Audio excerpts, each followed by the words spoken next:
actually, it was on the 29th of January, Samuti, which means to make known. I'll be quite interested to maybe elaborate.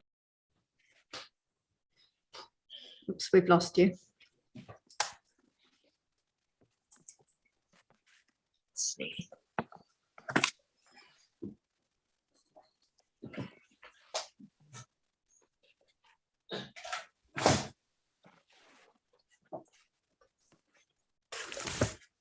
Are you here now, Ajahn?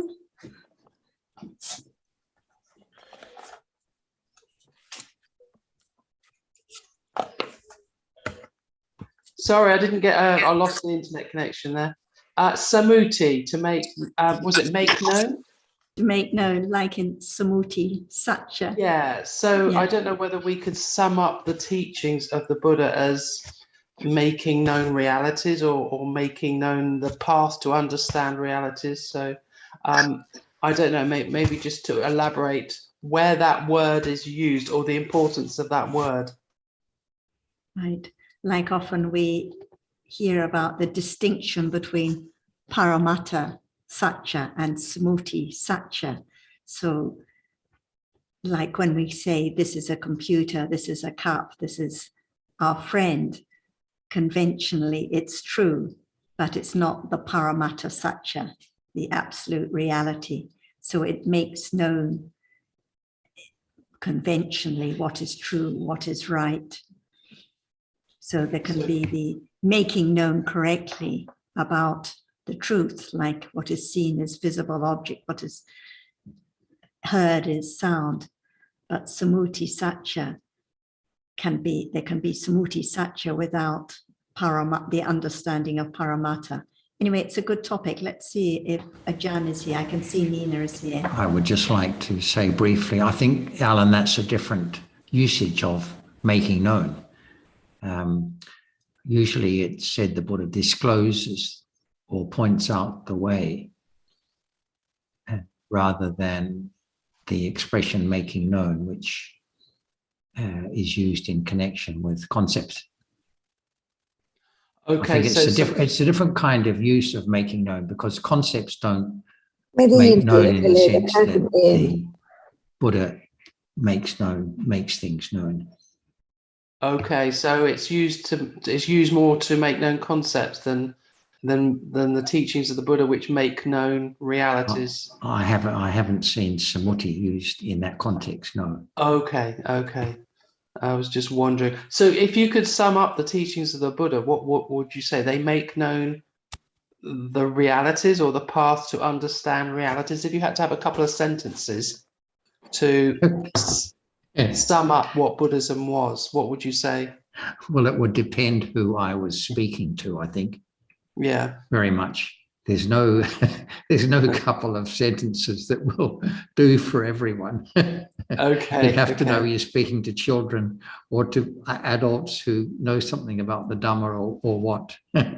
Yes. Yeah. Okay. Yeah, but Ajahn may want to say something in connection with that question. But we could say in brief that the teachings make known the truth of life, but of course that's not enough. We have to then understand what the truth is.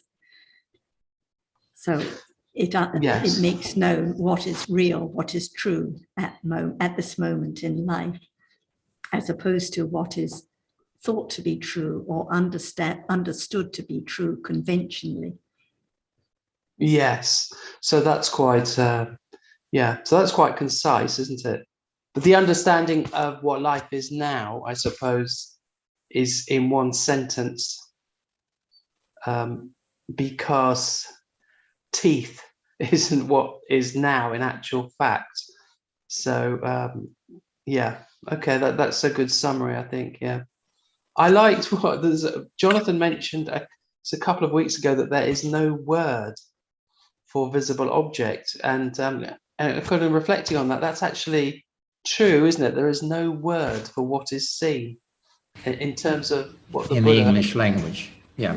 In the English language, I think that is quite, it's just quite unusual. It's quite important, because actually, if you read the texts, he often uses the in the scene that is the scene. That's what I've seen in terms of the text, because actually, there isn't a word for in the English What about language.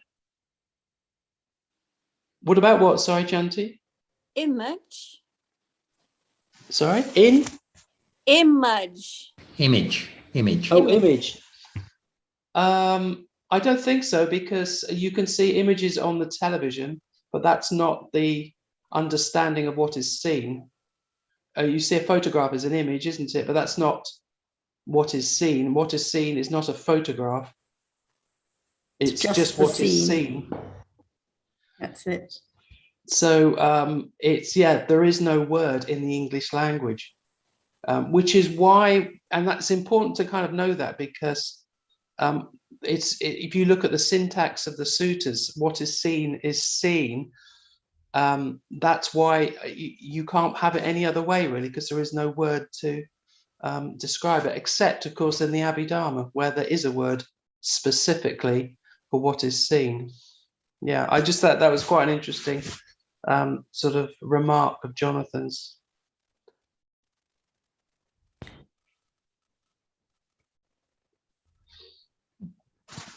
Are you here, Ajahn? สวัสดีค่ะ Sawadika. สวัสดีครับท่านอาจารย์สวัสดีครับ Sawadika. Hello, everyone. Yes. So, Ajahn, I don't know if you heard Alan's first questions. He was asking about samuti and making known.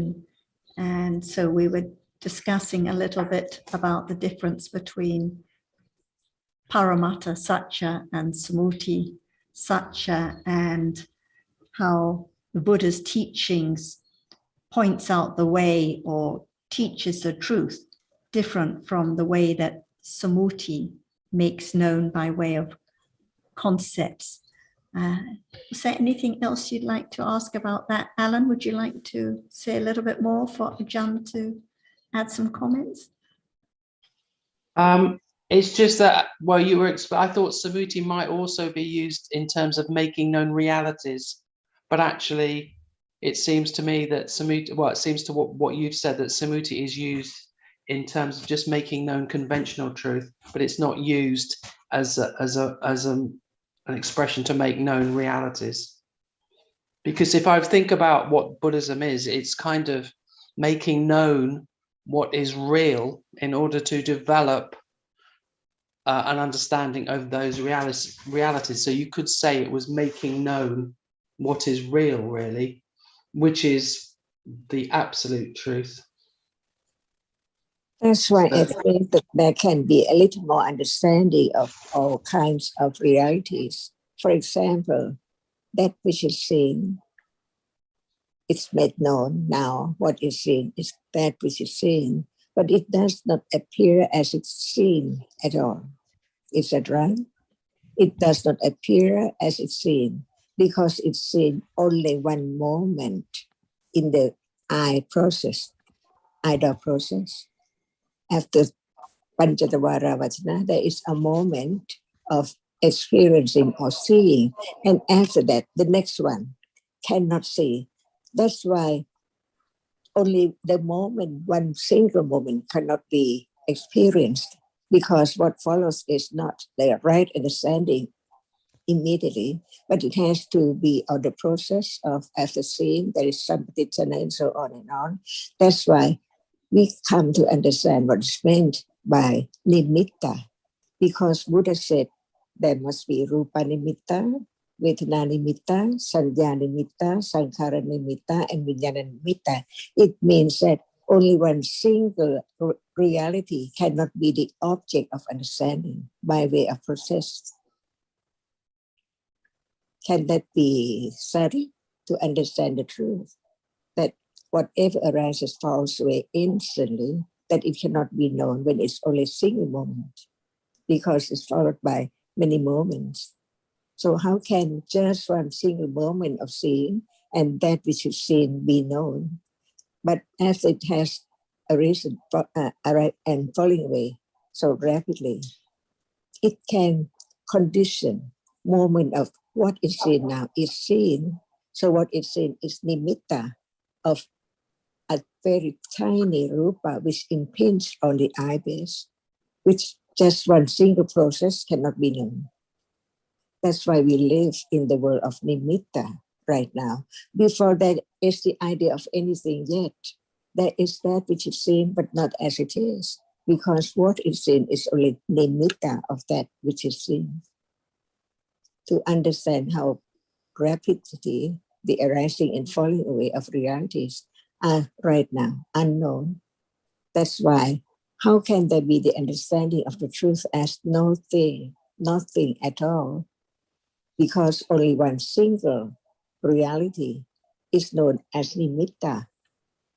Even that is not easy at all, because at that moment of when it appears as nimitta, it is seen, no idea in words yet. But what is seen is just many processes of seeing, to see that which is seen, but not as just a single one arising and falling away in one process. So we begin to understand the mystery of whatever life is. It's just that from moment to moment, experiencing an object unknowingly and take the nimitta as people and things. So we live in the world of nimitta from birth to death, from life to life, not understand the truth of what is there. It's not there anymore. When it has fallen away, it cannot arise again, never to arise again. Only once in samsara. And what is taken in daily life without understanding is the nimitta of everything. By the arising and falling away so rapidly of different processes follow one another all the time right now. So even at moment of seeing right now, it appears as there are so many objects which is seen. But in truth, imagine what is meant by no one and no world. Is that true or not true? Because the reality which arises to experience an object is conditioned just to be only one, which experiences and then never to arise again. That's why after hearing about this, there can be the understanding of what is meant by nimitta with our reality arising and falling away, that it can be known as this is seeing, and that is hearing, and that is thinking. What about many chittas in between? The Panchatavara Vachana, or Manotavara Vachana, Sampatichana, Santirana, and Chavana, and so on, are there unknown. That's why what appears is the nimitta of rupa, vedana, sanya, sankhara, and vijnana. Even with prasnayana, it is the moment of realizing the truth of nimitta, of whatever is there, because the truth cannot be changed at all. How can just one single moment be known as it is directly or instantly? Instantly, because so many other chittas in between right now. No understanding of Panchatavara Vachana and Bhavanka and Sampatichana and so on. Even Chavana, at moment of seeing, who knows? There is already Aswa as Chavana and so on. That's why we learn to understand the absolute truth, to know whether it's real or not. As now, there has to be citta before seeing, and there must be citta after seeing. But they do not appear at all. But from the enlightenment of the Buddha, his words just talk about what is there as it is, to begin to have confidence of the truth, that in truth, there's no me, no anyone at all, no thing, no one at all. Just live by conditions from moment to moment, taking what is there as something and cling to it so much until death. And then no more of this life at all, the end of this life. But it's the beginning of the next one, the next moment after death consciousness, by conditions, to understand the truth, to let go the idea of thing or people. Because as long as it appears as something by images, the image of something, it's something all the time from birth to death. But in truth, nothing at all, because just appears and disappears by conditions. No one can make anything arise. No one can make anything fall away at all. At all. It's the way it is. But right understanding can begin to understand the truth.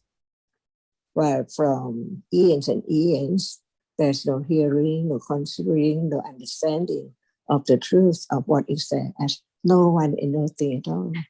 That's why before there can be letting go the idea of self until the idea of self is absolutely eradicated, never arise again in samsara from then on.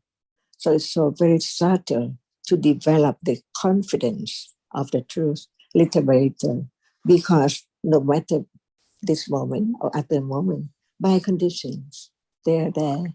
So very short, whether what appears now, life or dislike, or whatever is there, by conditions, just then and then gone, never to arise again.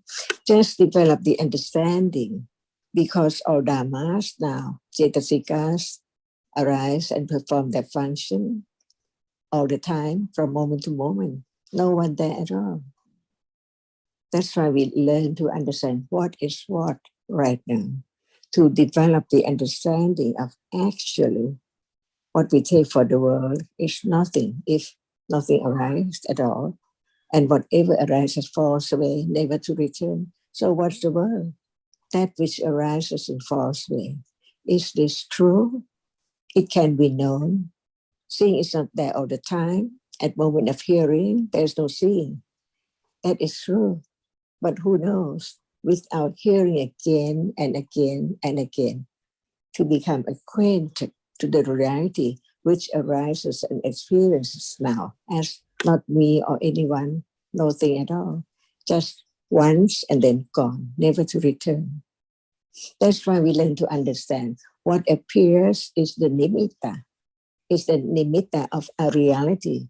And after that is the nimitta of things by shapes and form, and on to the details of what is there, taken for. This is the shape and form, and that is the details of what is there. Unknown, that they are not there anymore. That's why hearing the word nimitta, there can be the understanding of what does it mean. Nimitta of a reality, only one reality, or nimitta of shape and form as being taken for something and people.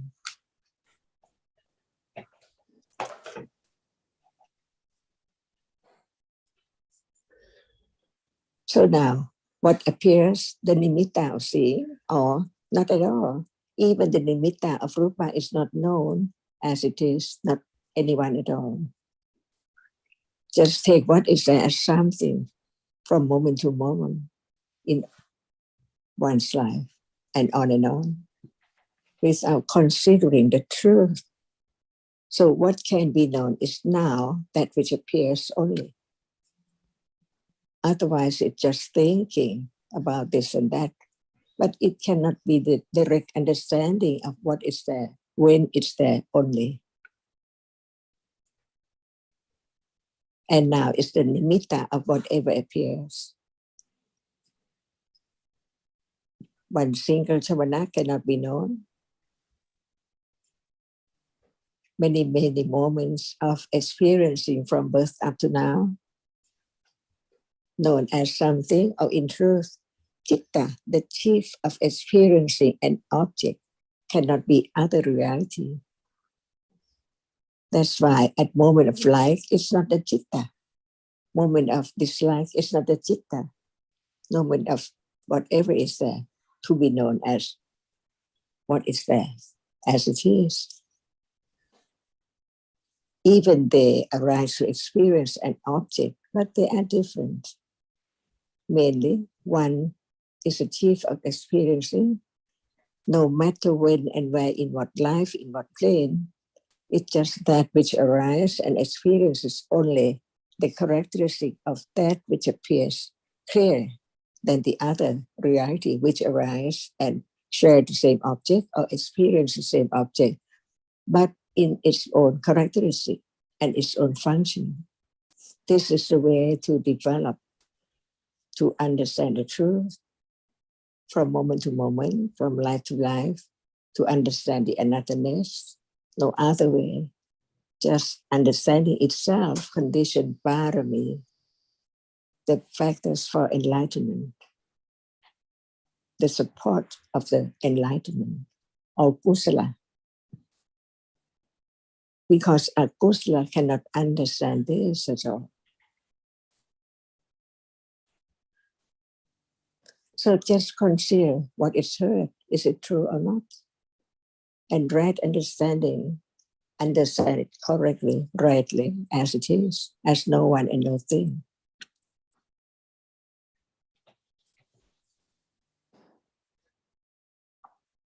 And now, all appears animitta of something or some characteristic. Even chitta now, seeing, is the nimitta of seeing. But when it is taken for something, it's the nimitta of shape and form of something, people and things all around.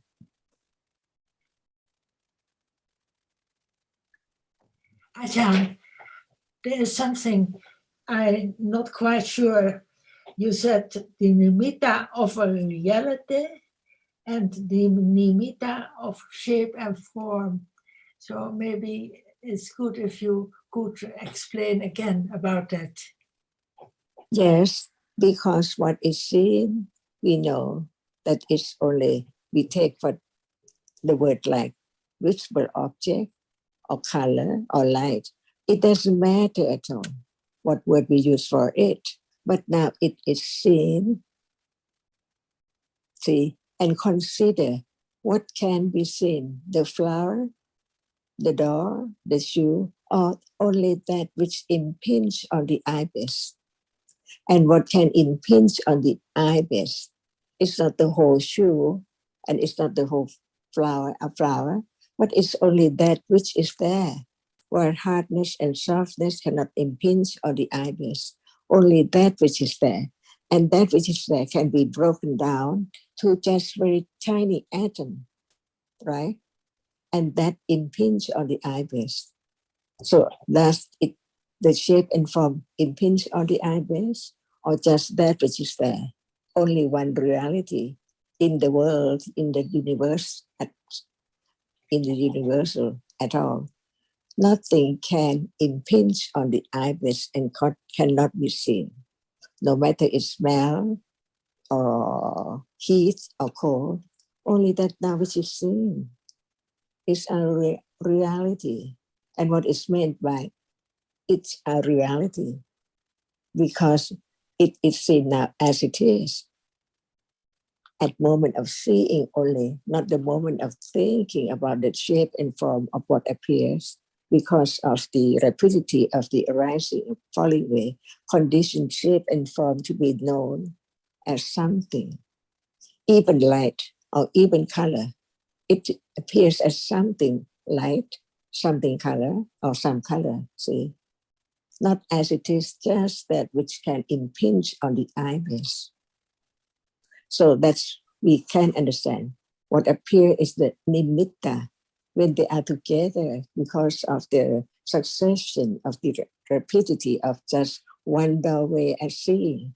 And in truth, there are other doorway too, because as soon as the eye door process is falling away, mind door is there after pawanka in between. See how rapidity the way it is, the way life is. So how can there be the direct experience of the arising and falling away of a single one?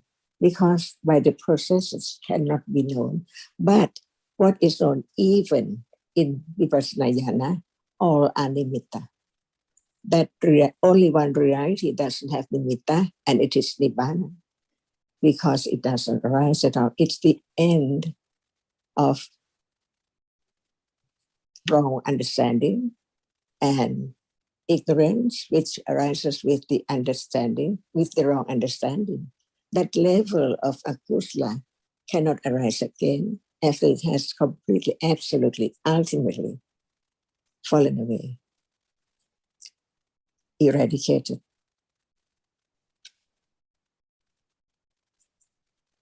Otherwise, there will not be the enlightened one as the Arahata, Anagami, Sakatagami, or Sotapanna. It has to be the word of the one who has no understanding of what is there, because it's so very deep. That's why it takes quite a long time for everyone to develop the understanding, to have more confidence of the truth, because the truth cannot be suddenly directly experienced at all. And it has to be daily reality too, because when and where is wrong understanding, it's moment of seeing, hearing, smelling, tasting, liking, whatever in life is taken for self, wrong understanding. That's why if that is still the wrong understanding, ignorance of that which is taken for life, for being long time ago, and even in this life, if that is still that ignorance and attachment and wrong understanding, it's not the development of understanding to let go the idea of self until it can be directly eradicated, never to arise again. And that is meant enlightened, the form of truth. So it's the nimitta of Kunina, nimitta of Kunsara, nimitta of Kunjurata, nimitta of me, nimitta of things, nimitta of the world. So what is meant at moment of enlightened the truth, no one, nothing, but there must be the nimitta of a reality at a time.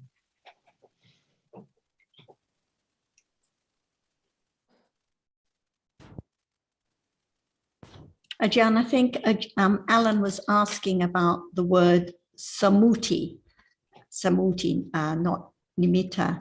And like we read about how the Buddha used and understood about the samuti vihara, the conventional truths of the world, which he used without any misunderstanding. And we refer to the samuti marana, the conventional death, as one of the three kinds of death, and samuti satya, conventional truth, as opposed to paramatta satya.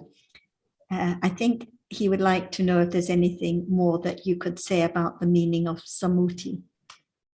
But without the understanding, the origin of what is taken for samuti and samuti satya, how can there be the understanding of the meaning of it?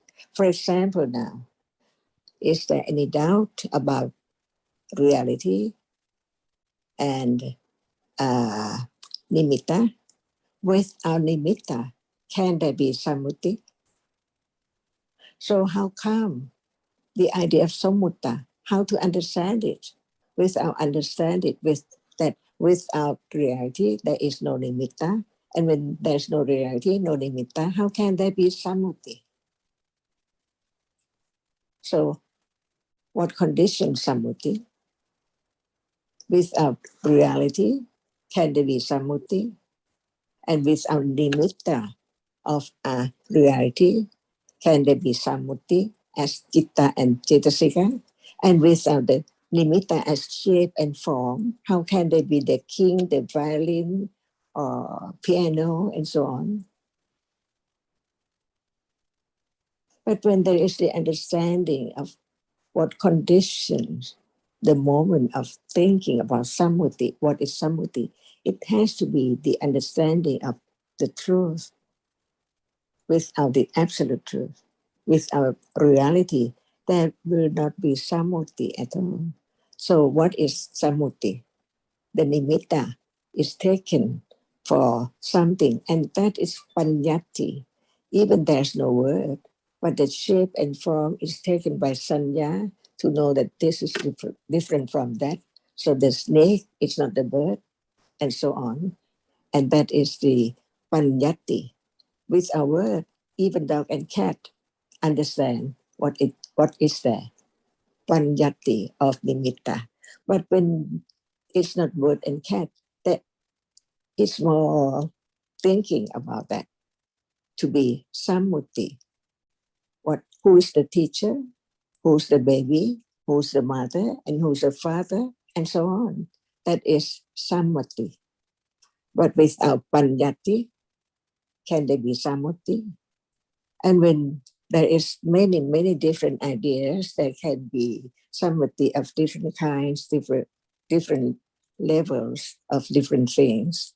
This is the real diamond, and that is not the fake, and that is the fake one. See, sammati all the time. When there is a nimitta, and when there is a realities, without realities, there cannot be anything at all.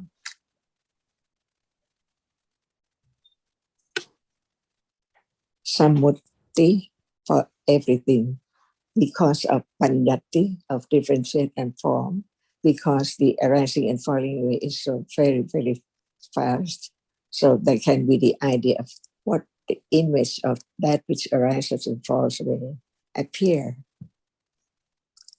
So from reality, there is the nimitta, and from nimitta, there is panyati, and from panyati, it conditions sammati. Panyati as Kunsara and sammuti, name. See, when we talk about this word, we have the thinking, the thought of Kunsara, see, not the other. And that is sammuti of shape and form, which is made known as Kunsara. That's why there must be reality, and then nimitta, and then panyati, whether it is the sound, the word, or the shape and form, atta of the shape and form. And the sammuti, who's who?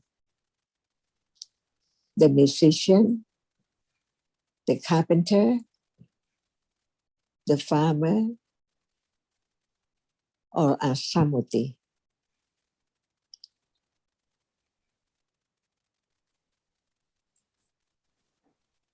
Without sammuti at all, what can be the world of animal, the animal world?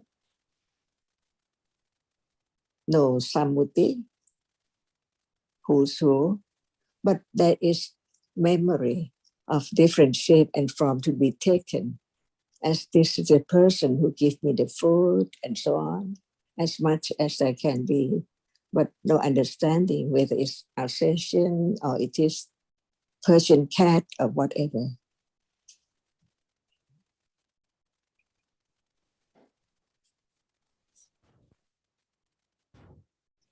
I think that's a very good explanation. Alan, any more questions or any other points on this topic? No, I think that makes it quite clear. I remember a couple of weeks ago that Ajahn said that the world is actually very different in truth to what we think it is. So I suppose that what is meant by that is that it is just a reality which arises and falls away, but we have the very deep-rooted idea that we are people who live in houses in a country, but actually it's just one moment of experiencing an object. So what is that how I should understand what Ajahn said by the world is very different to actually as it is?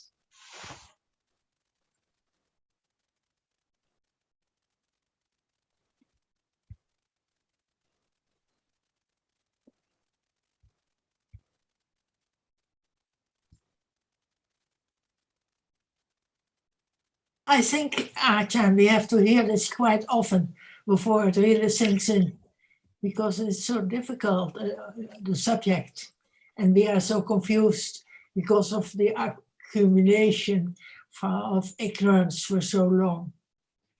And I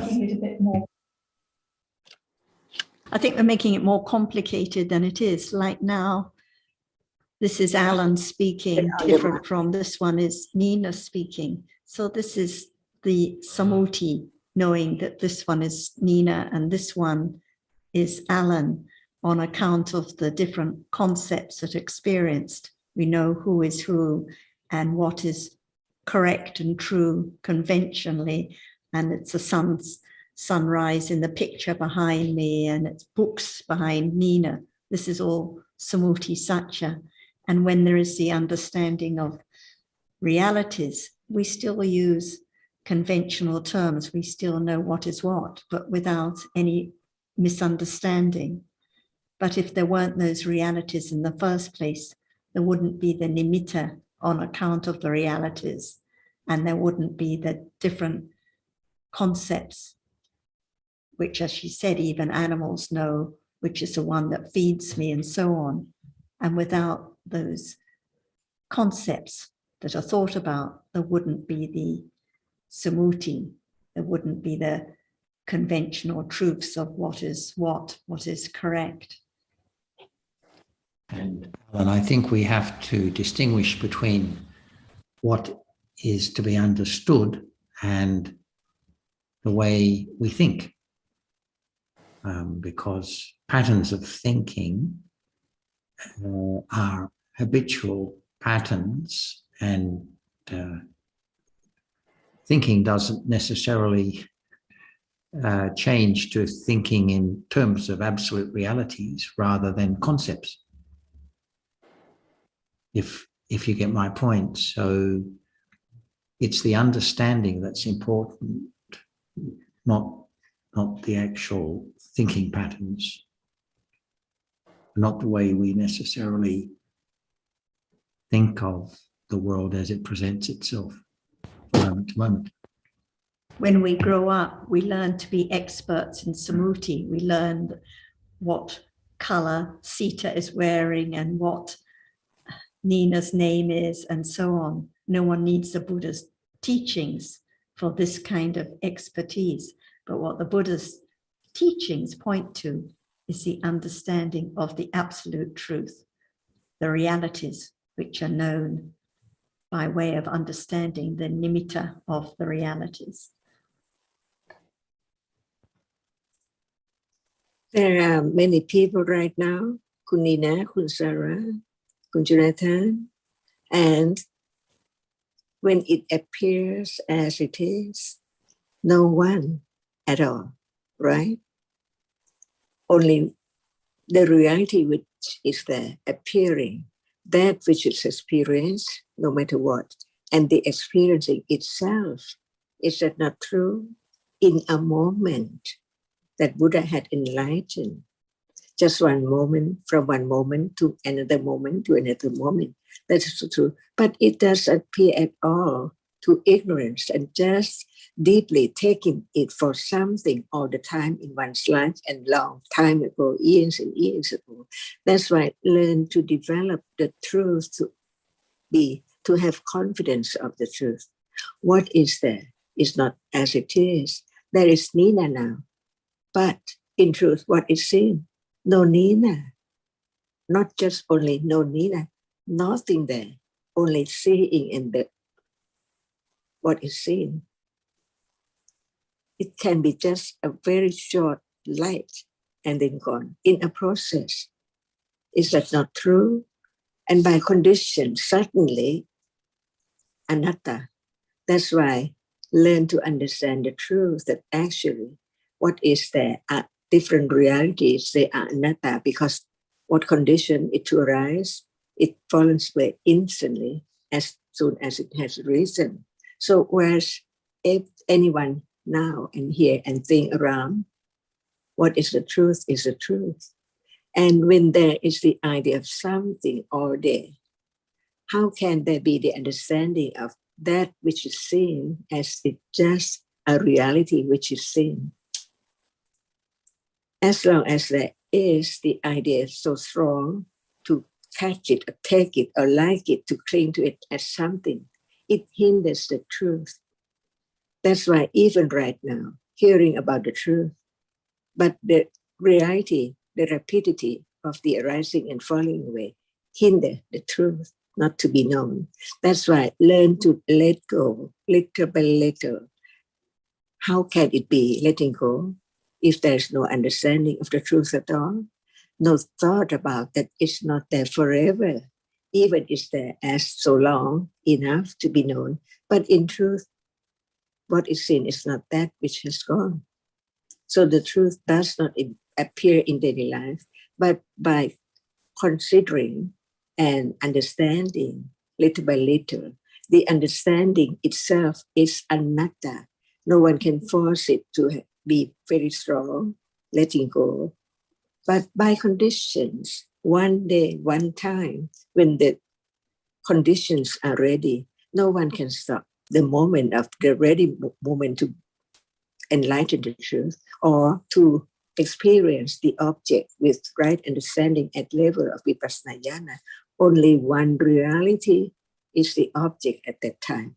But by nimitta, see, to understand deeply in truth what is there.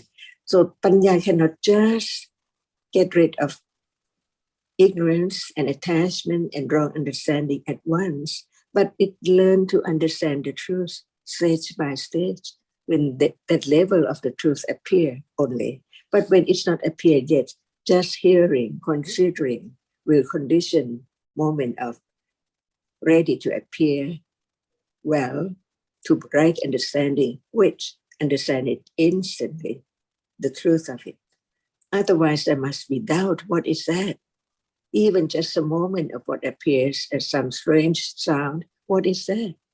But when there is the understanding, no matter what object is there, right understanding, understand it, ready to understand whatever is there as it is, just one reality at a time. So vipassana is not in daily life as often as seeing, hearing, and so on, but it's a moment when conditions are ready, by conditions only, for that very moment to experience the truth as much as their conditions, how many kinds and so on, by conditions.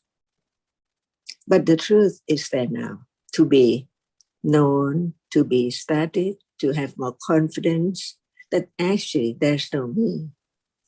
And that can arise in some moment in life, no matter it's while taking food, having food, or whatever one is doing, by conditions, no expectation. Otherwise, there cannot be letting go the idea of self, atta, at all, from what is there as nimitta.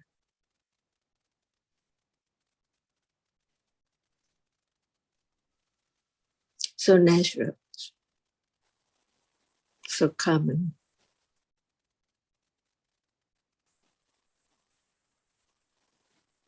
But it's not known until it's known.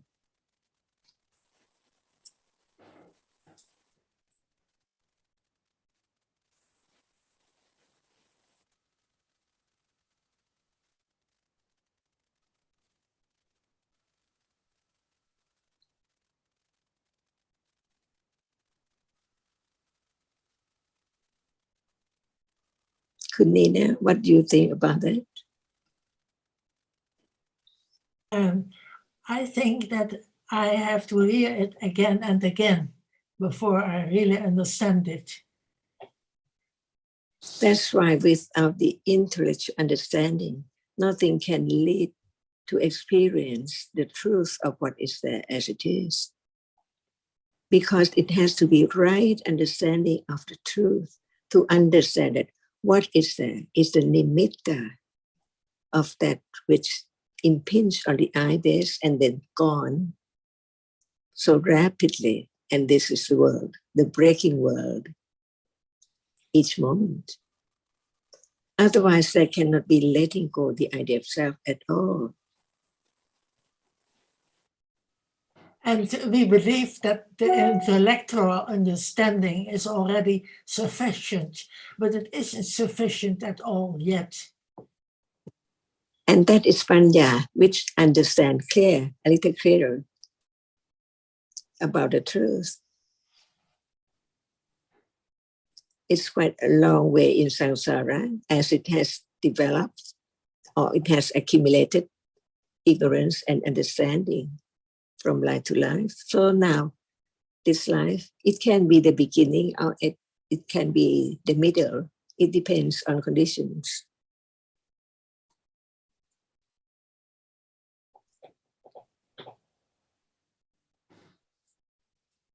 So we are very lucky that there is a beginning at least, and that we can hear the true Dhamma here. And no one knows how much or how long before we have developed the understanding until the result is there. The moment of experiencing the truth of what is there as it is. Because we have learned about it, it cannot be different from its truth. This is a way to develop right understanding of letting go, ignorance, and attachments.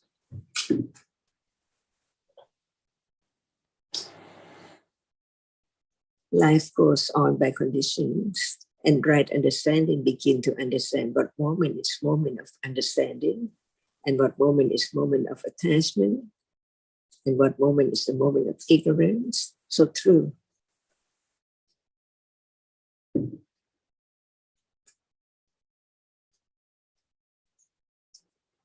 As right understanding has begun, it develops on and on by conditions.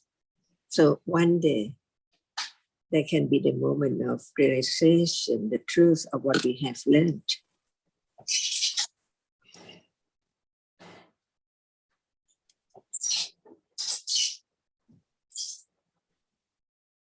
And that is parami. It has to be daily life. This moment is parami. If this moment is not parami, what moment is parami?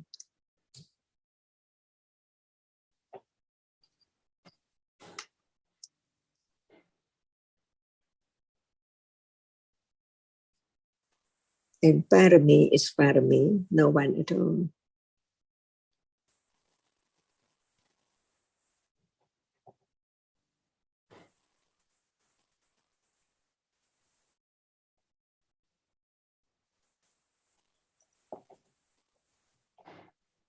Sita, a couple of weeks ago, I think when you were last here, we were talking a little bit about meditation and understanding realities at the present moment and the characteristic of sati.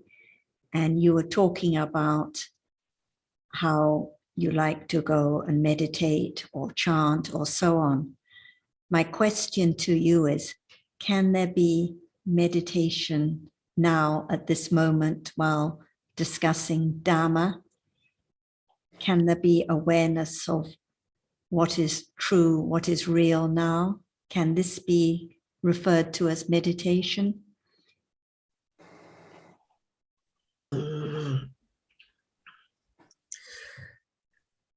That is a different. We are now studying Abhidhamma. We learn that is Abhidhamma says this. We live for the present moment, and everything is by condition. And you realize that it's the present moment. And if during meditation you can understand that this is, when you open that, it's nothing, it's all gone, and everything is by condition, then you have a little bit of understanding of the anatta.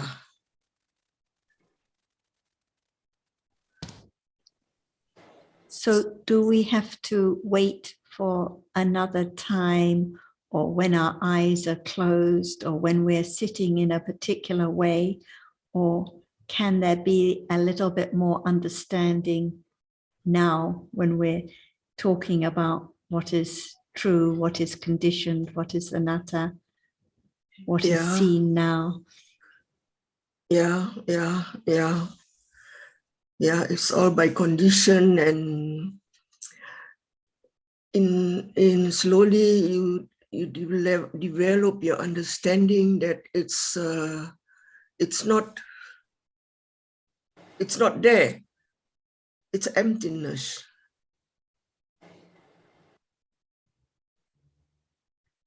And is there ever any moment except for the present moment? Can we say that what is conditioned is only now at this moment? Yeah, yeah. So It's all is by there condition. at this moment? So is there any value or any use thinking about a practice at another time, such as when chanting or when sitting in silence, for example? Because actually the seeing now is the same as sitting in the quiet place. The hearing now is the same as hearing any other place. So we can say that there is meditation, or let's use the word bhavana, the development of understanding, Yeah, has to be at the present moment, not at Yeah. another time. yeah, yeah. True, exactly. So we can forget about an idea of a practice at another time, because actually there is only ever the present moment. And what is real now, like the seeing now or the hearing now, is conditioned just the way it is. No one Yeah. can change it. No one can make it different. No one can observe it. The seeing is just the seeing, which arises by its conditions, anatta, as you say.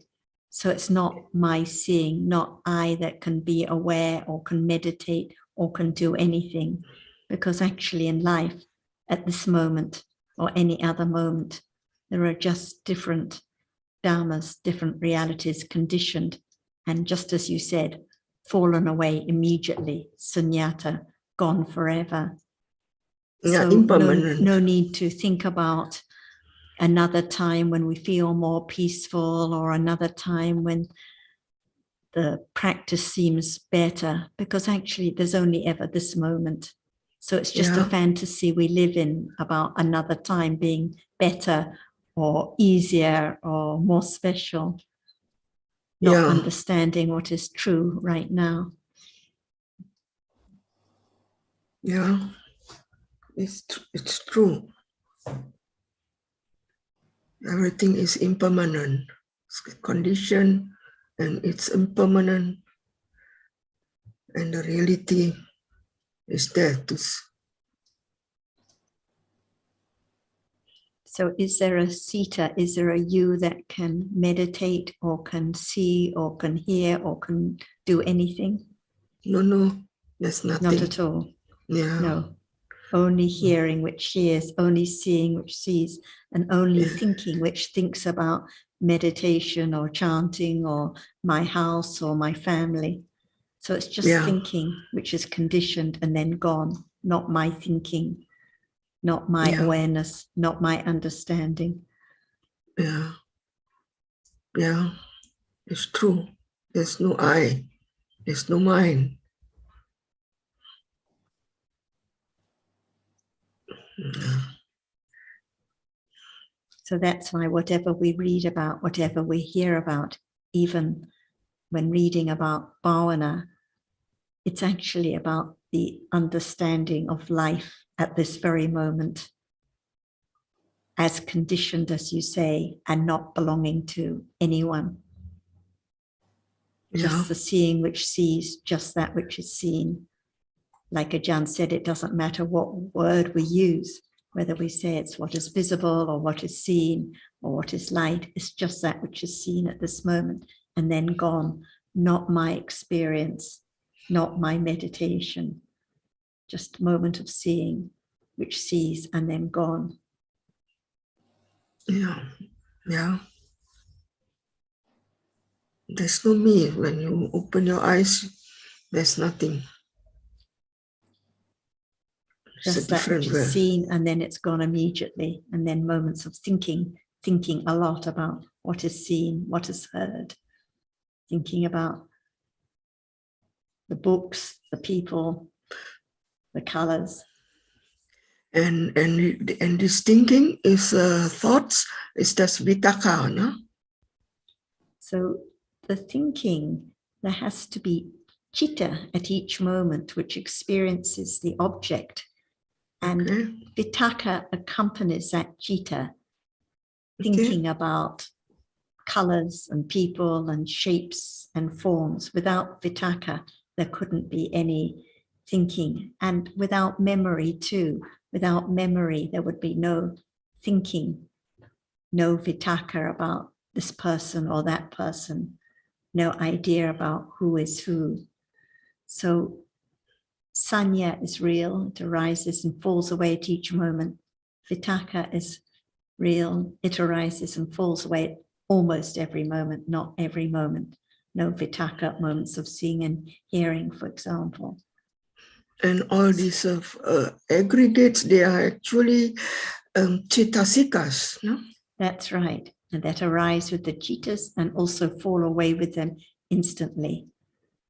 Okay. So what we think of as I am meditating is actually just citta with thinking, often with lobha too, thinking about an idea, a concept. But actually it's just thinking with different cetasikas, which arises and falls away countless times. Okay. No one to be found at all. So, okay. And understanding this, understanding that it's just sound that is heard by conditions, just visible object that's seen, just different realities that are not in anyone's control. When there is some appreciation of this, one will have no interest at all in following a practice or going to a special place or trying to chant, because one appreciates no one can control, no one can do anything. So there can be the letting go gradually through understanding of all ideas of special practices, because the understanding and the sati have to be now at this moment, understanding what is true, what is conditioned right now.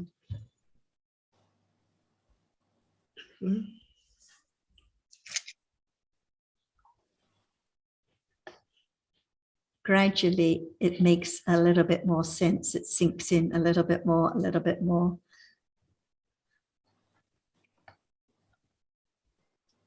So we appreciate that you come and listen each time, considering carefully, because when one has had such strong ideas about practice and special places and special times, it's not easy to listen to the truth about different dhammas, which conditions the giving up of these practices and ideas. But it's a real relief when that happens. Nothing special to be done, just understanding can develop anytime, any place, because there's always just the present moment. Yeah. Thank you. It's a long process. We have to slowly understand, and takes time to consider, to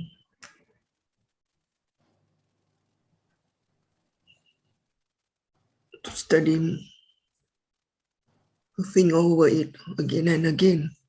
It needs repetition. That's because, as the Buddha says, it goes against the way of thinking.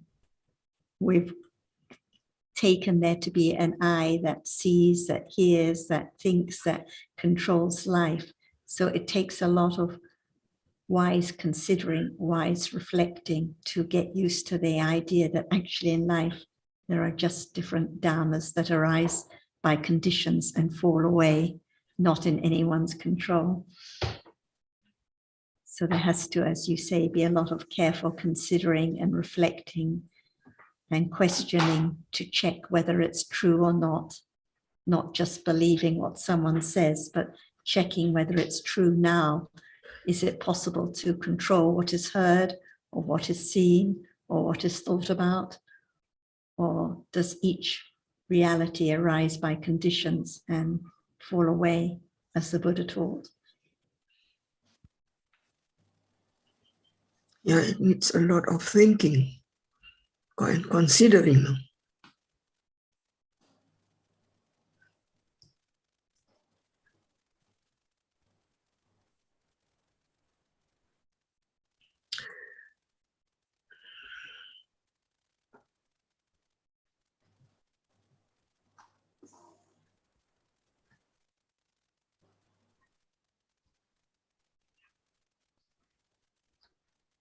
So life is now. So what is life now? What is true now? What is real now?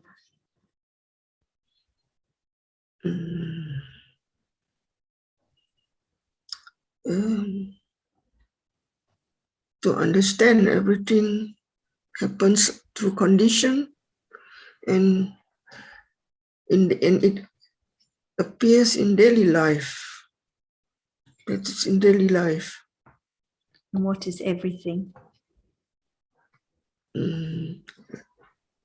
Life, to understand life is a condition. What is life? Life is at the present moment. What is is arising, seeing through the eyes and gone. It's only a moment. Because sometimes we say everything or life, but what is everything? What is life? What we see through the eye door. What is seen through the eye door? An object. It's an object. We see an object, and we through the eyes whether we like it, we dislike it, and then we start clinging to it. And these are all the through the 5 aggregates. And is it we that see it and like it?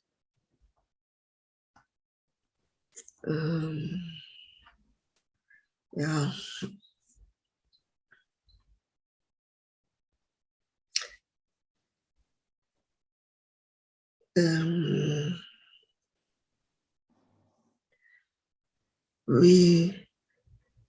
These are called, but what I say is,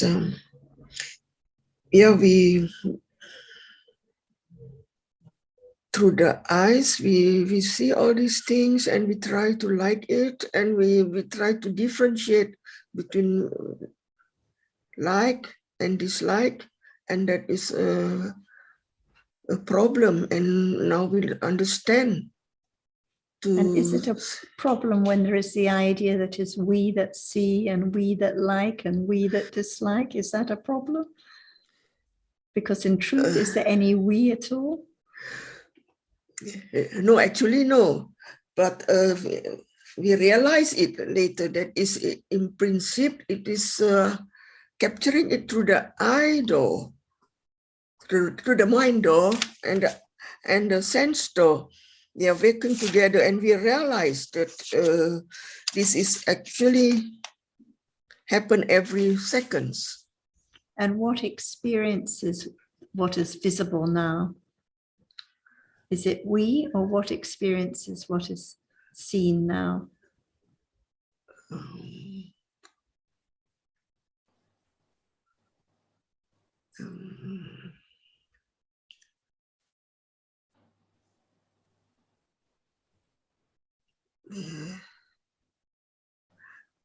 We experience. Not we, not because you said before, no I, no we. So I doesn't experience anything. We doesn't experience anything. What experience? There's no we then. That's no we. It's so only what experiences what is visible? it is only visible, the object is visible through the eye, What to the experience mind is it? door, to the What- sense door, the eye. So without the visible object impinging on through the eye door on the eye Yeah. sense, there couldn't be any experiencing. But Exactly. what sees that visible object is just the seeing, just the citta, not Yeah. I, not we, not anyone. Just a Okay. moment of seeing which sees what is visible and falls away. And Citta through is the the mind mind- then. sorry? Citta is through the mind door. Huh? So citta arises at every moment and it experiences an object through the sense doors and through the Okay. mind doors. So at the moment of seeing is citta. The other Okay. moments of experiencing in the eye door process are also cittas. And after the experiencing of the visible object through the eye door process, then there are cittas arising in the mind door process that experience the object. So at every moment in life, citta arises and experiences the object. Mhm. At moments of liking and disliking, it's not you or me or anyone that likes or dislike. Mhm. Citta experiences its object and Mm. it arises with lobha, which likes, or with dosa that dislikes, but not I that like or I that Okay. dislike. Okay. Mhm. So a little bit, Yeah. but never I or we that experience anything. Yeah. It's sometimes Always citta with cetasikas, moment of seeing which sees, hearing which hears, thinking which thinks. No one to be found at all. that instead of putting the I or we, just says citta, then it becomes a habit. Then Well, although it's not really a matter of the words, but the understanding exactly, that yeah. in truth, no one to be found, no one that experiences. And that's why we read that there are two kinds of realities, those realities that don't experience anything, like the visible object and the eye sense, and those realities that experience the object, like the seeing, like, the dislike, but no one there. Mhm.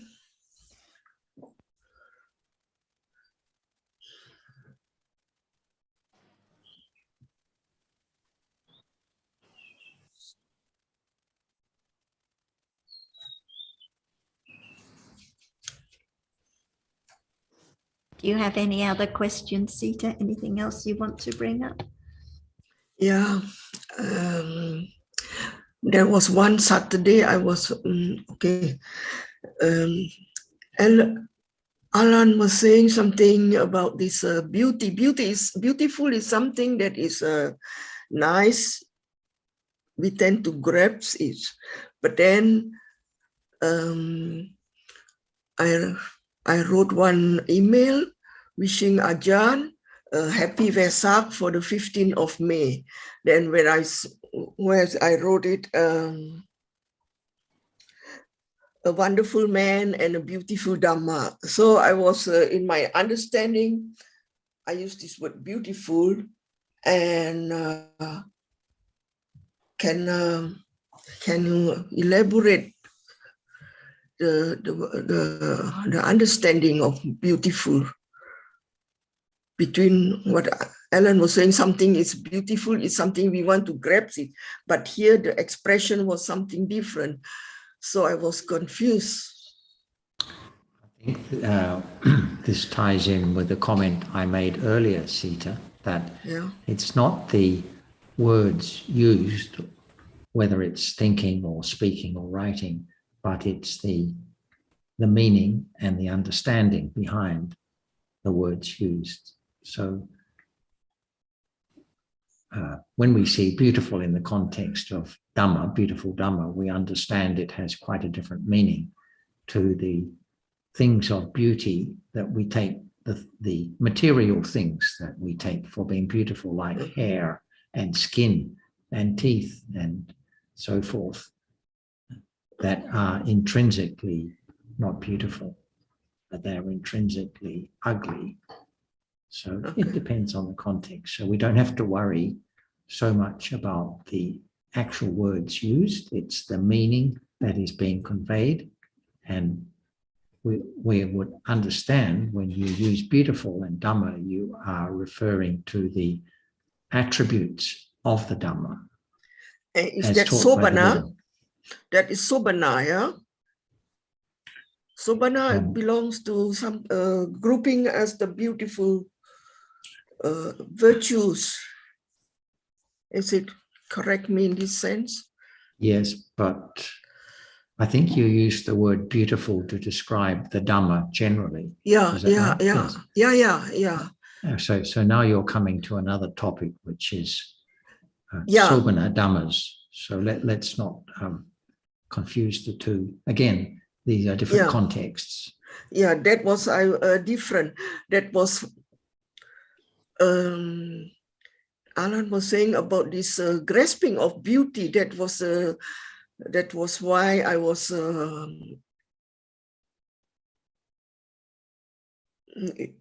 If you can elaborate on that, I think Alan was talking about our perception of things as having beauty, especially the body and parts of the body. Okay. But sometimes other things, material possessions as well, they are generally perceived to be things of beauty, to be desirable. Okay. That's all. Okay. We know that from our own experience, don't we? But it is the Buddha's teaching that in terms of realities, absolute realities, these are not beautiful by nature because they are anicca and dukkha and anatta by their nature. And that is not seen until the Dhamma has been heard and understanding has been developed. Yeah, thank you. So it's a question of context. Okay. So what is has a negative meaning in one context can have a positive meaning in another context. Exactly. That was yeah. So we don't have to be too precious about. We don't have to overthink it. We can use the terms with meaning without worrying about whether it's going to be taken in the wrong way. Okay, thank you. Thank you. Right, you're welcome.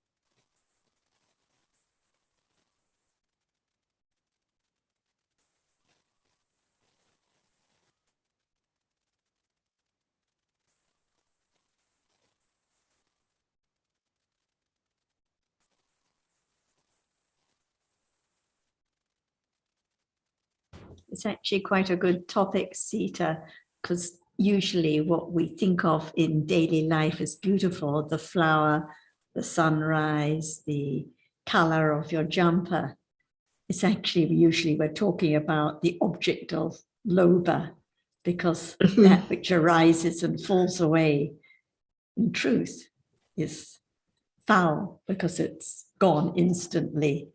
But it's just the image that is thought about with clinging that makes it appear to be beautiful.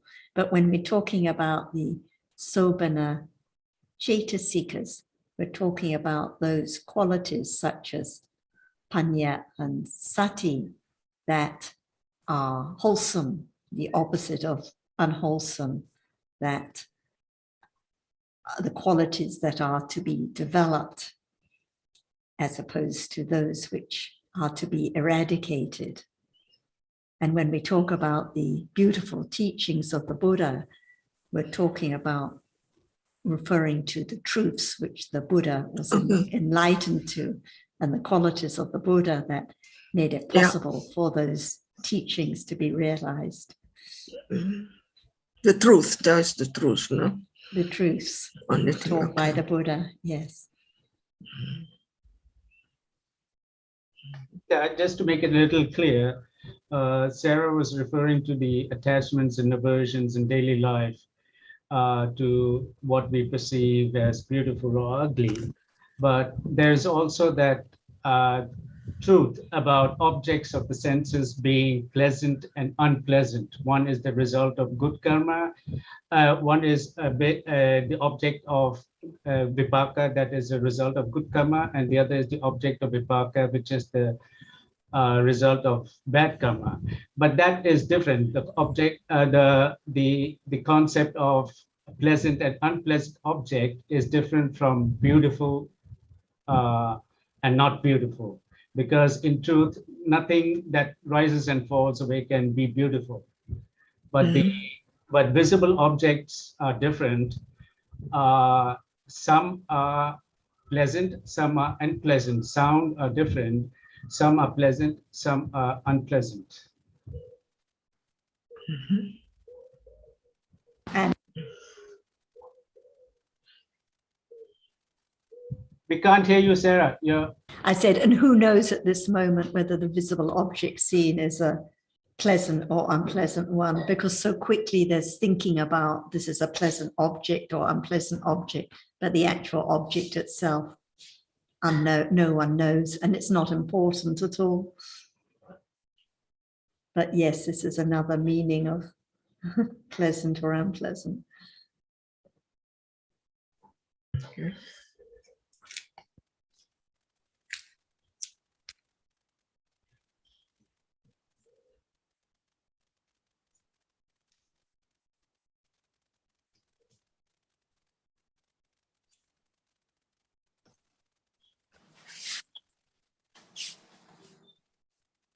Sarah, can I have a question?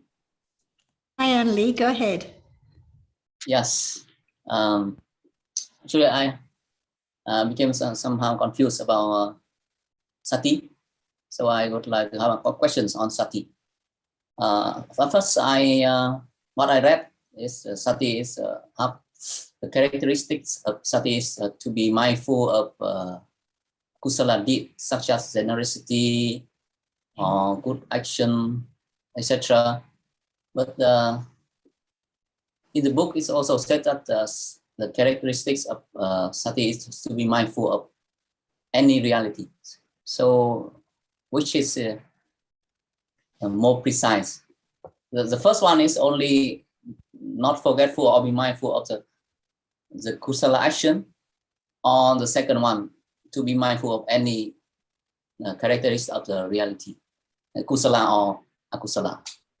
I think there are different levels and different kinds of sati. So as we know, whenever the citta is wholesome, whenever it is sobana, then sati has to arise with kusala cittas, with vipaka, with some kusala vipaka cittas, with kiriya cittas of the arahat.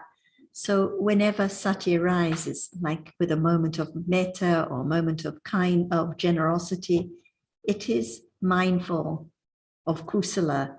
It's mindful not to be akusala, but it depends whether there is any understanding that arises with it, whether it is aware of reality at that moment or not.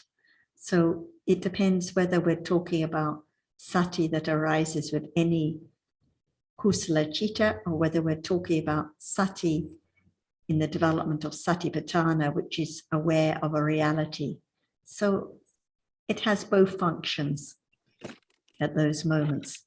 It's mindful to be kusala, and it's aware of reality when we're talking about the development of awareness now with understanding of realities. But I think this is a good topic for Ajahn to address in more detail. Thank you.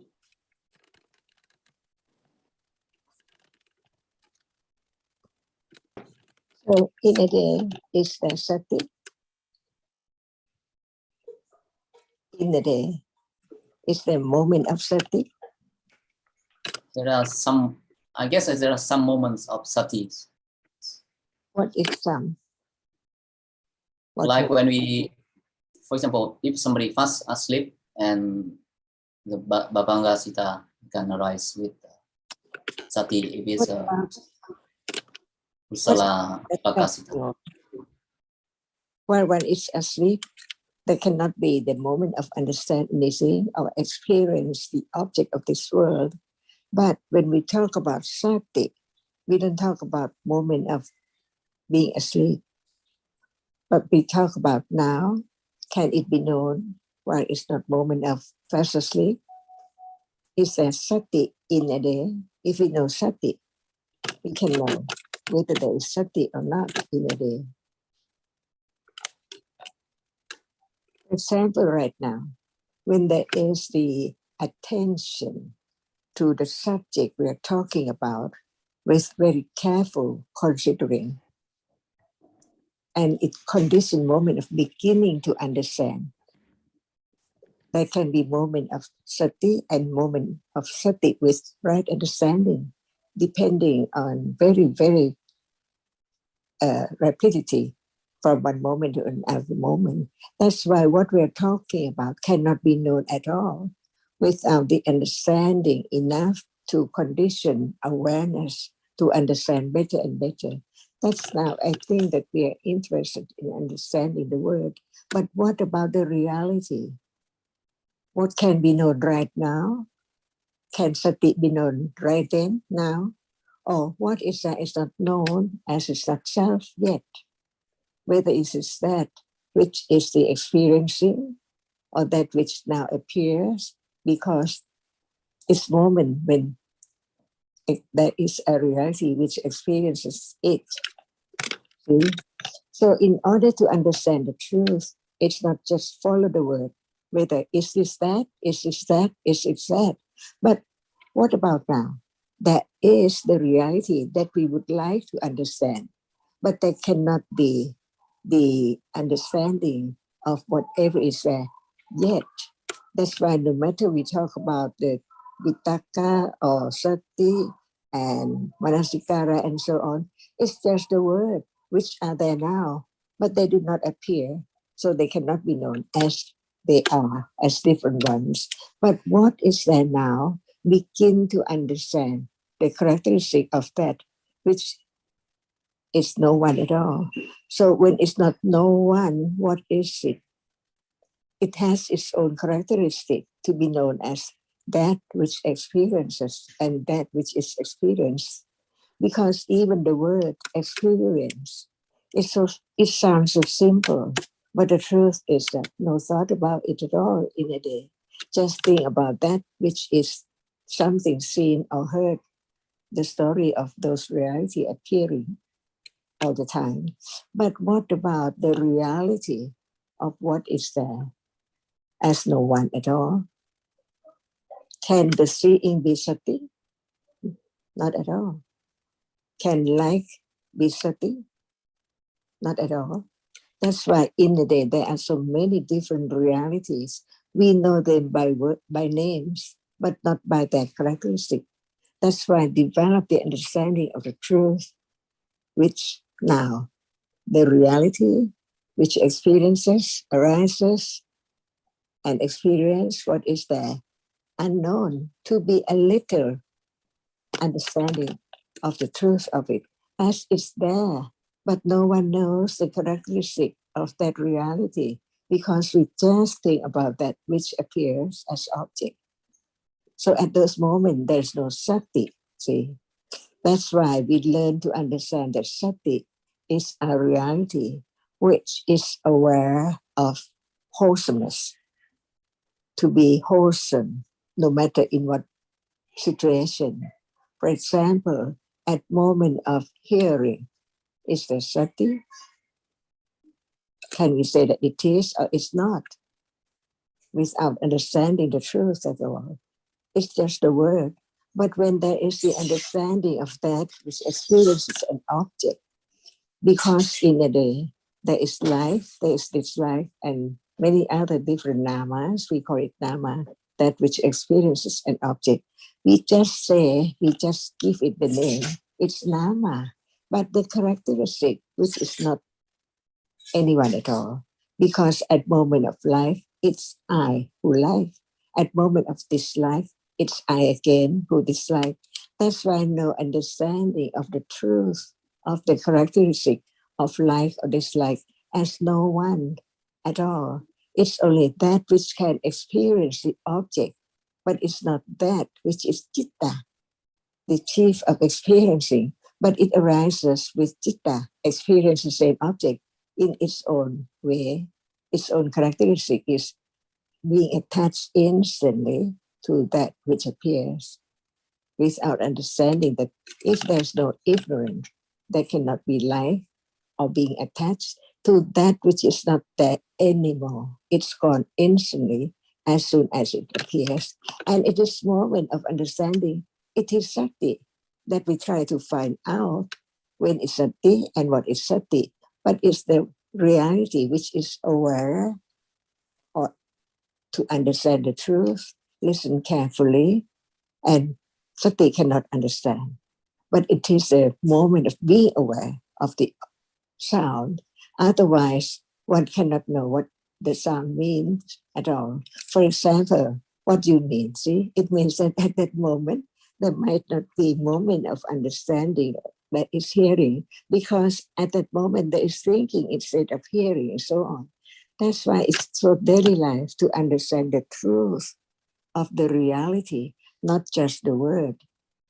That's why only the word. That's a conditioned understanding of any moment right now, but to understand that at moment of wholesomeness, moment of understanding, moment of giving away things for the benefit of the other, thinking about the other, that is awareness. Otherwise, in a day, no thought about that at all. Kind word and so on, just thinking about other things. So at moment of being kind, or to have moment of wholesomeness, kindness, or sharing the others, and so on, thinking about the others' benefit or welfare and so on, that is sati, no one there at all.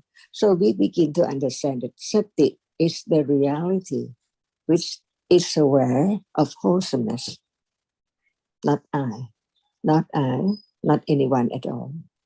But it's only conventional understanding until it is the higher level, because there is understanding of what appears now can be known, can be studied little by little. Otherwise, it's only just thinking about words of truth and so on and so on. But it's there now, ready to be object of understanding. But there must be the intellectual understanding about what is there. We don't have to say it's attachment, because who does know the moment of being attached? But not understanding that even attachment is real, but it's not me or anyone at all. And this moment of considering, attending to the truth is sati. And when it's right understanding, sati is not right understanding, and right understanding is not sati. So there are different realities to be known as they are, as no one at all. So each word should be carefully thought about, the truth of it, until no doubt about the characteristic of whatever is there, that it's just a reality. And when it likes, it can experience the object which it likes.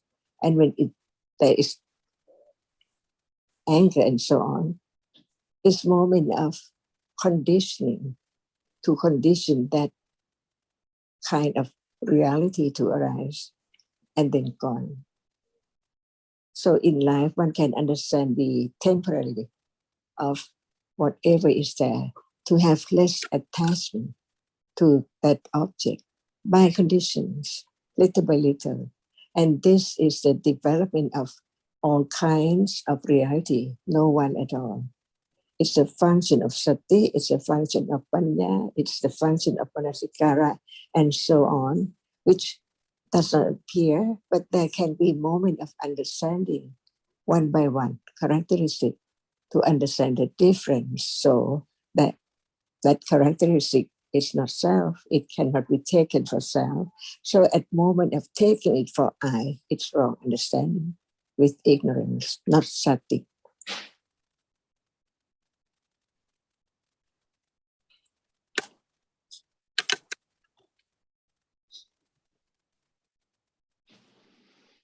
Just now, see, in order to understand any kind of reality, it has to be the function of all kinds of wholesomeness.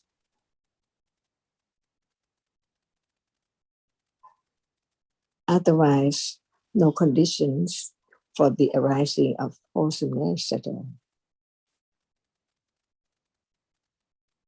And sati is the reality which is aware of that very moment that it can be wholesome.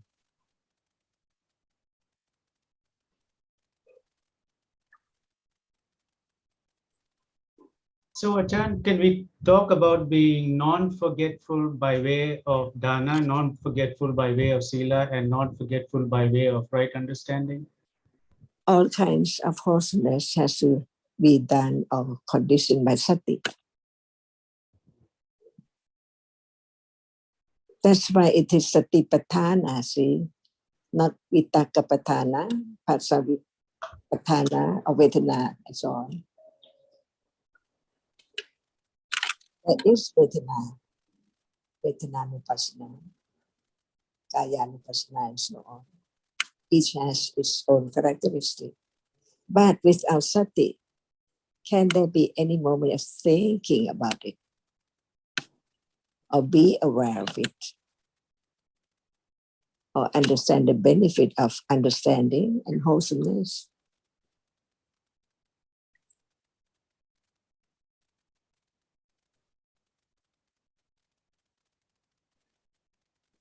For example, we have no idea, no moment of thinking to give things away for the poor.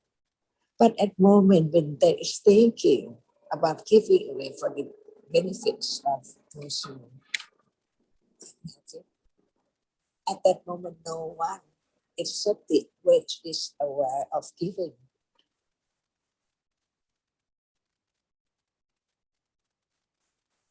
So no matter what moment of wholesome, there must be sati. And sati arises with kusala, vipaka, and kriya of the arhata too. Kriya with hetu.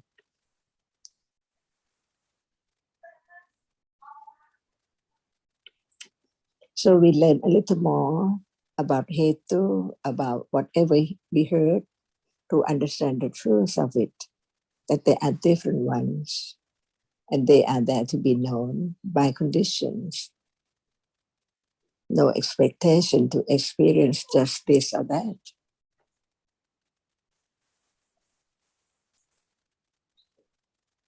Otherwise, the anatta-ness of all realities cannot show up at all.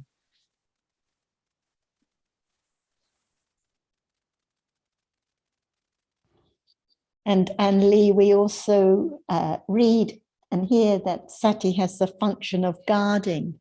And this is the same, it guards from unwholesomeness.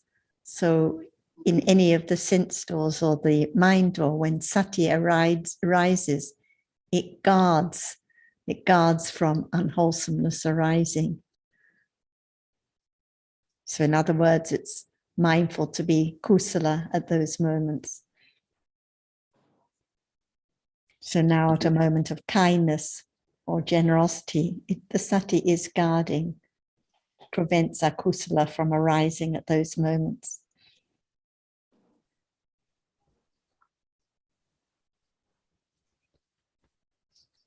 Do you have any further points or comments or questions you'd like to add?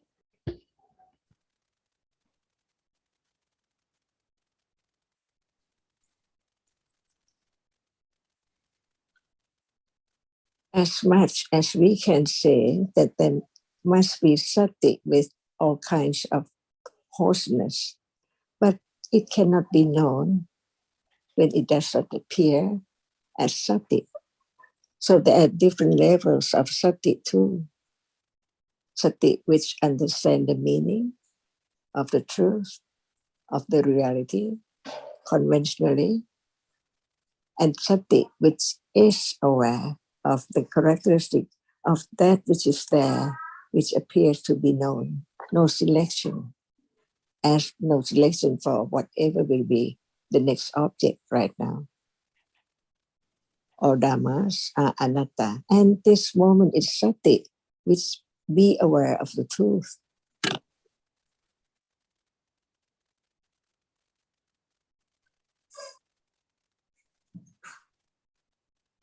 So we learn to understand Dhamma in daily life. Otherwise, no understanding of any Dhamma at all, just the words.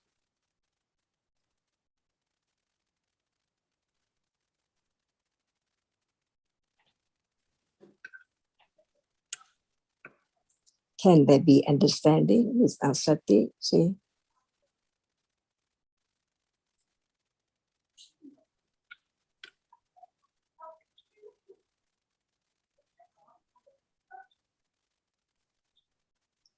Only one moment in life.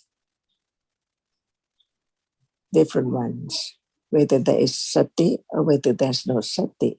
Whether there is panya or is there sati too, or there can be sati without panya and so on. Just daily life. All there in daily life to be known as it is. So is there now clear understanding of the meaning of bhavana or meditation? Sita, I think this is a question for you. Yeah, yeah, Ajahn Suchin, yeah, it's a clear understanding yet. Me.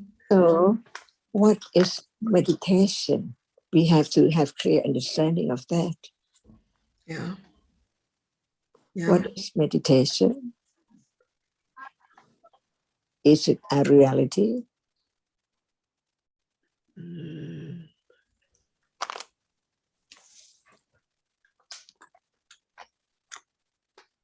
In ordinary life, it seems like everyone understands what is meant by meditation.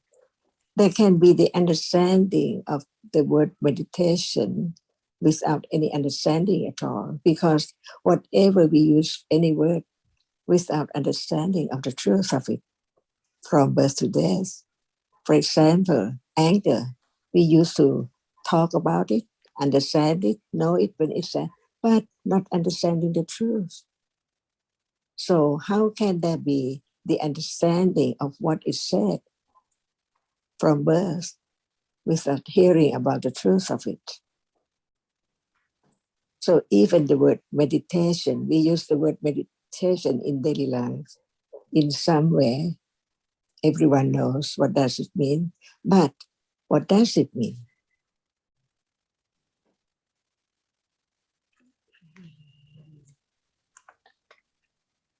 Is it now meditative? If one says yes, what is meditative? Or what is meditation? It has to be clear. Otherwise, it cannot be known whether it's true or false.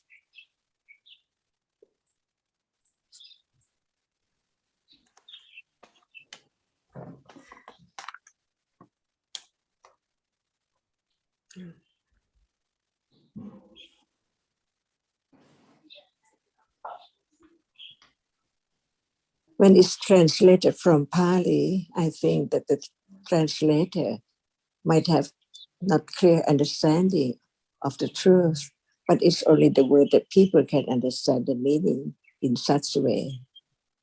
But in truth, about reality, absolute reality, what is meant by meditation.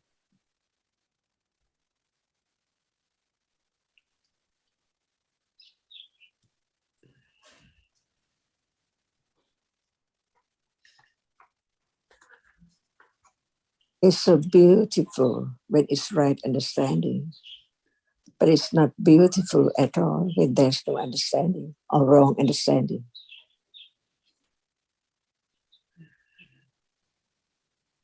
Yeah. Because what is meant by beautiful is it brings joy. And there are so many kind of joy, but the most wholesome one is the joy at the moment of understanding the truth. Yeah, true, Ajahn. Thank you. It's true.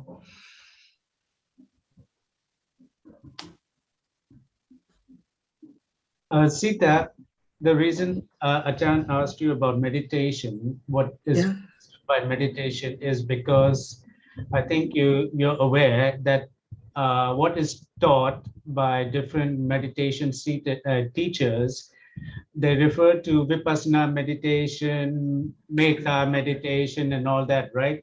Yeah. And this word meditation comes from the Pali, which they use for the word bhavana in Pali, right? Okay, yeah. Vipassana bhavana, metta bhavana. Yeah, metta bhavana. But and I think you'll agree that the word in the Tipitaka the Buddha used is bhavana. Yeah, right? yeah. For understanding and for the development of understanding. Yeah. And earlier, Ajahn was talking about the understanding of different realities and sati and satipatthana. And from there, I don't know if you got the sense of understanding that was what understanding is about. When there is understanding, when there's sati of the realities of the present moment, and that's meditation, that's bhavana. Would you agree with that? Yeah. So if I can understand, if we can that this metta bhavana, that is what if one can understand this form of meditation, then it's good to know this one. But there are so many confusing types of meditation that is that all kinds that is not leading to the right path.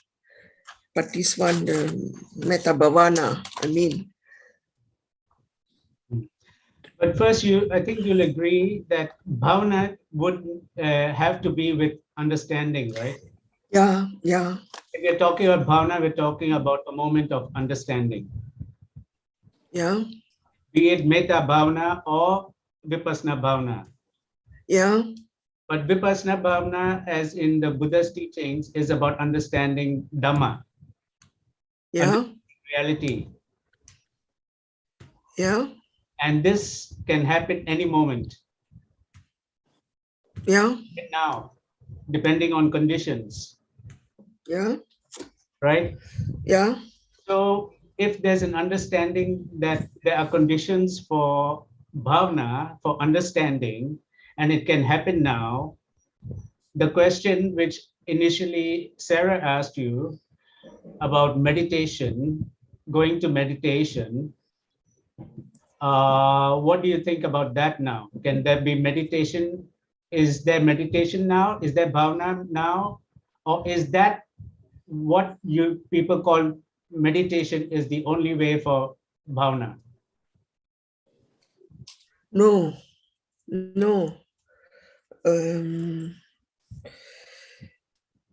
Intl.Dhamma, we learn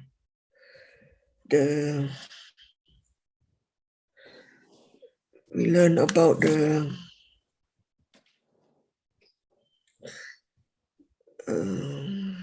what should I say?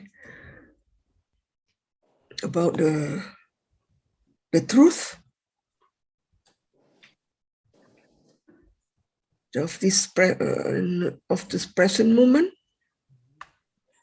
And if that's the truth, wouldn't the same thing have been taught in the suttas also? Yeah. Dhamma, all the whole of Tipitaka must be about truth. Yeah. Yeah. And so bhavna is bhavna. It is a truth. Yeah. So it's not as some people think that there is going to a meditation center and sitting down. Yeah, that was most people doing that. The question now is can that be bhavna if there's no understanding of bhavna now? No, no, no, no, no, no, no. No. No.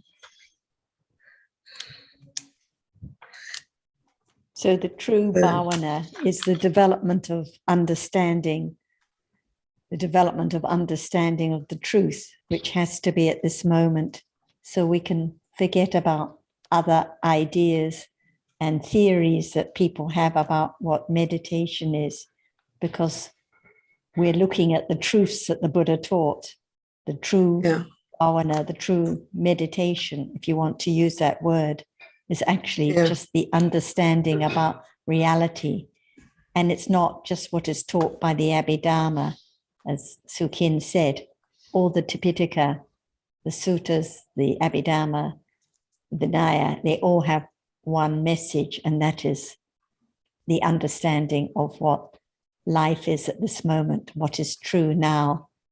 And the development of the understanding is what bhavana is. Okay, thank you. So no need to think about other kinds of meditation or other kinds of practice, because the true bhavana is just the understanding right now of what appears now. Like, dislike, seeing, visible object, hearing, whatever appears now, confusion.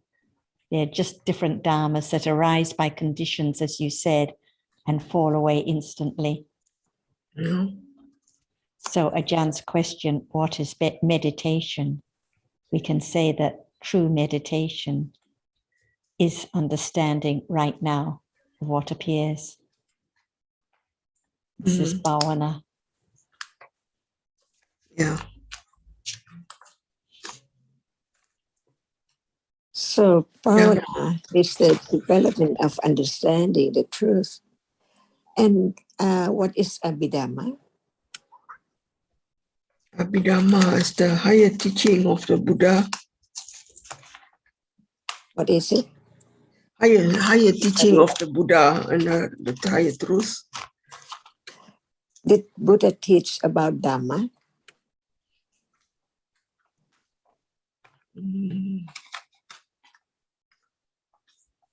He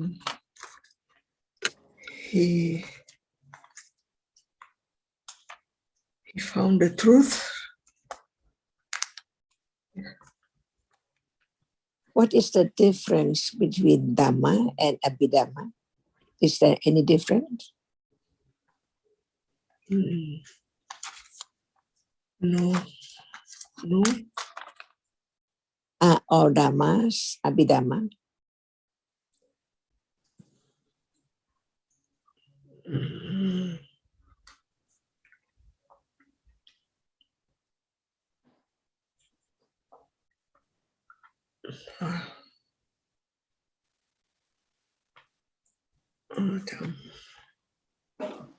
That's why there must be clear understanding of every word that we heard, to understand from the very beginning what is Dhamma, what is Paramada Dhamma, and what is Abhidhamma.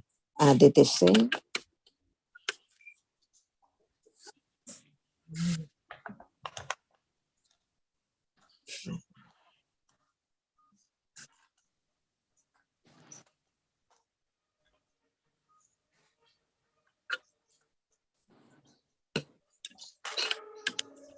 Can Dhamma be Abhidhamma?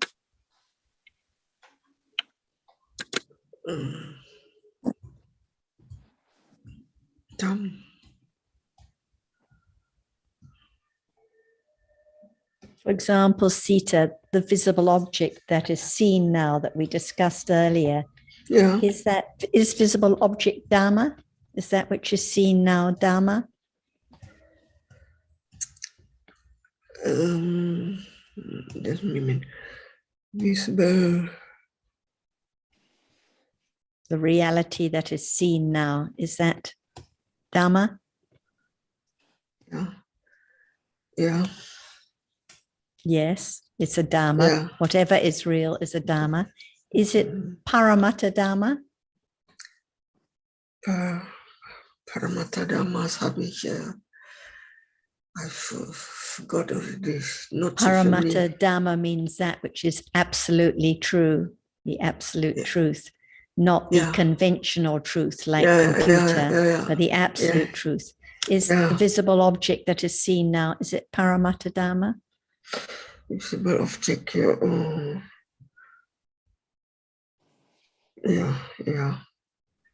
Yes, because it's the reality which is seen. It's not the conventional idea like people and jumpers, that which actually is true, the element which is seen. So it's Dhamma and it's Paramatta Dhamma.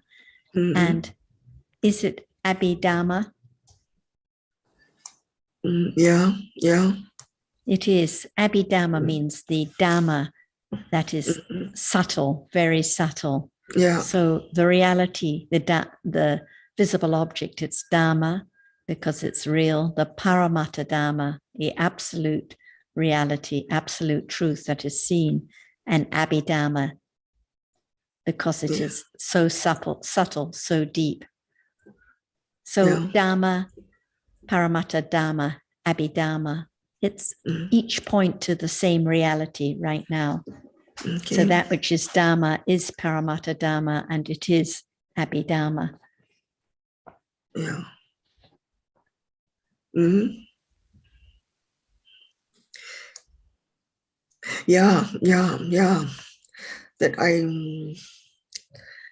was the reason why it was so subtle, and the Buddha at first refused to teach because it's so hard. You have that to which understand. is subtle is difficult to understand. Exactly. Yeah, that's and why. This is the meaning of Abhidhamma, very subtle and deep. Yeah, that's why he taught it to his mother in the Deva world. That's how it's not easy to understand. So whatever the Buddha taught, no matter where, no matter in the suttas or no matter where, it is about dhammas, which are Paramatta Dhamma and Abhidhamma. Yeah. And when there is the understanding of the truth of what we are talking, is that bhavana. Yeah, Jan. And if one goes to meditation center, can there be the understanding of the Dhamma? No. That is the confidence of the truth. Otherwise, there are ignorance many times in a day covers up the truth. That's why when there is hearing the teachings of the Buddha about what is there now, it will condition moment of developing more understanding of the truth. And that is the meaning of bhavana. It can be anytime, anywhere. Mm-hmm. Right now. Yeah. For example. Yeah.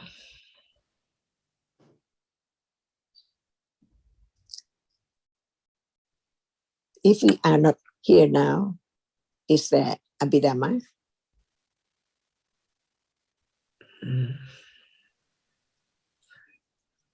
It's here and now. Yes, but if we are not here and now, we are somewhere, is there Abhidhamma? No. no seeing,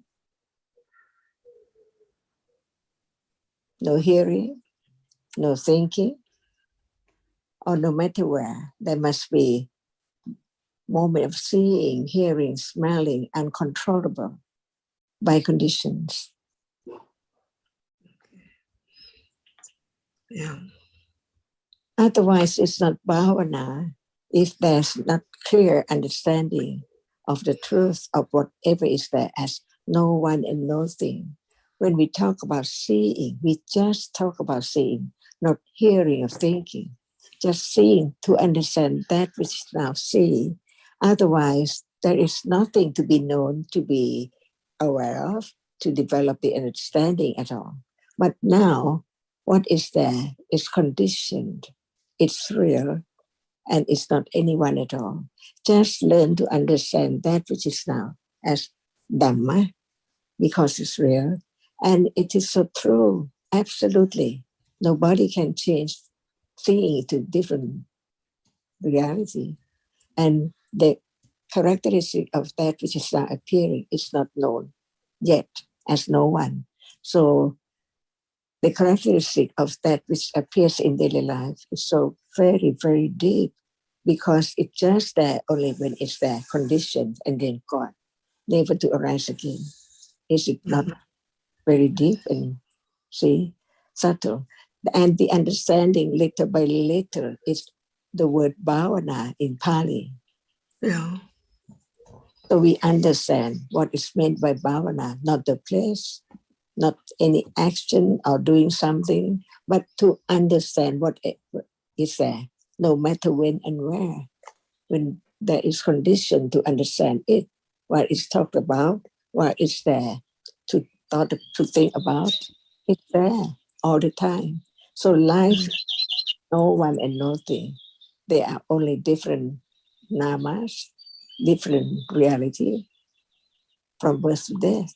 That's why it is the beginning of understanding that actually there cannot be anyone at all, because they are their own way, different kinds of reality. That's all. To have more understanding of the truth is the meaning of bhavana, that which hasn't arisen at all until it arises and develops on and on until it's so strong enough to experience the object as it is, because the truth is what we are talking about now. Yeah. Thank you, Ajahn.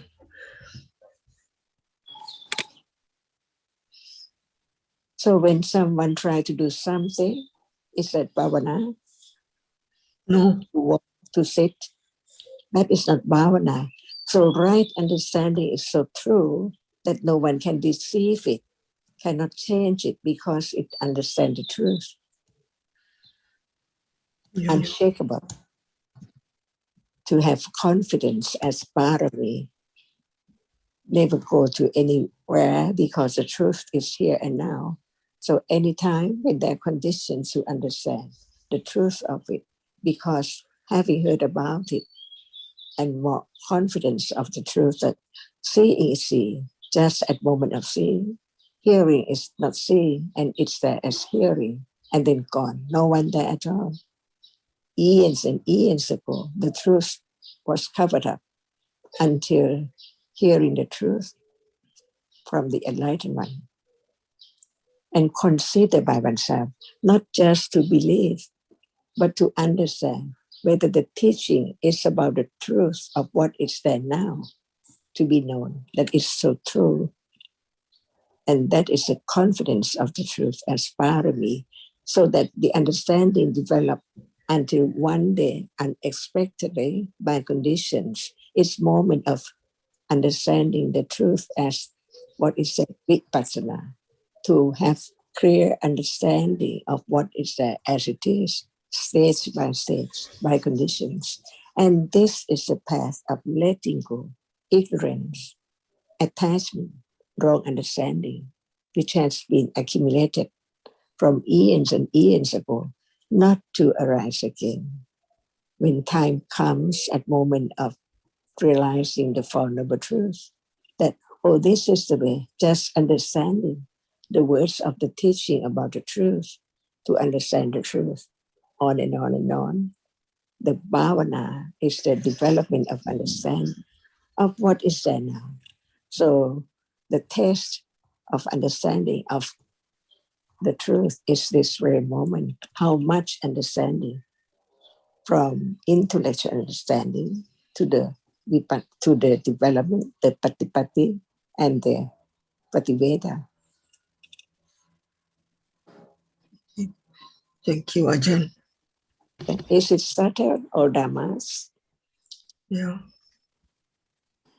Is all dhamma? Is dhamma subtle? So, yeah. Is hardness appearing now subtle?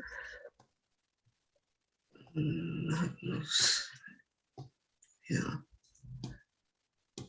Hardness is sound subtle? Yeah. Because it's conditioned to arise and then fall away. Nothing is permanent. There's more confidence of the teaching about all conditioned realities are not permanent at all. That's why it can be taken for anything at all when there is right understanding of the truth of it. Yeah. Yeah. Can I stop now? Thank you, But Ajahn. Thank you, Ajahn, everyone. Thank you.